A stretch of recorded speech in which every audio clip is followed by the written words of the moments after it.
Hello friends, ഇപ്പോൾ സമയം രാവിലെ 4 മണിയാണ്. ഞങ്ങൾ ഈ ആക്രാന്തം മൂത്ത് പൊട്ടിക്കുന്നത് എന്താണെന്നറിയോ?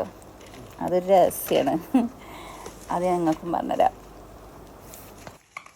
ഇത് നാട്ടിൽ നിന്ന് കൊടുക്കുന്ന സാധനങ്ങളാട്ടോ. അപ്പോൾ നിങ്ങൾ വിചാരിക്കും എന്തോ കഴിക്കാനുള്ള സാധനമാണ്, കഴിക്കാൻ വേണ്ടിയിട്ടാണ് ഇത്ര ആവേശപ്പെട്ട് മുറിക്കുന്നത് എന്നുള്ളത്. പക്ഷെ ഇത് കഴിക്കാനുള്ള സാധനമല്ല. കഴിക്കാനുള്ളതാണ്, പക്ഷെ ഇത് കുക്ക്ഡ് ആയിട്ടുള്ള സാധനമല്ല.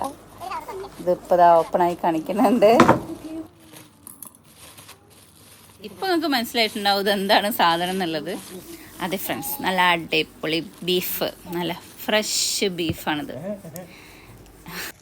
എൻ്റെ ഹസ്ബൻഡിനുണ്ടല്ലോ ബീഫ് എന്ന് പറഞ്ഞാൽ അത്രക്ക് ഇഷ്ടമാണ്. അപ്പോൾ എങ്ങനെ ഫ്രഷ് ബീഫ് കിട്ടും എന്നുള്ളതിൻ്റെ ഗവേഷണത്തിൽ എത്തിപ്പെട്ടതാണ് ഇതൊക്കെ. ഇതിപ്പോൾ ഞങ്ങൾ ഇങ്ങനെ കൊണ്ടുവരൽ തുടങ്ങിയിട്ട് കുറേ കാലമായിട്ടുണ്ട് കേട്ടോ. അപ്പോൾ നമുക്ക് ഇവിടുന്ന് ബീഫ് മേടിക്കൽ വളരെയധികം കുറവാണ്. ഇപ്പോൾ നാട്ടിൽ നിന്ന് ആരെങ്കിലുമൊക്കെ വരുന്നുണ്ടെങ്കിൽ അവരോട് കൊണ്ടുവരാൻ പറഞ്ഞാൽ മതി.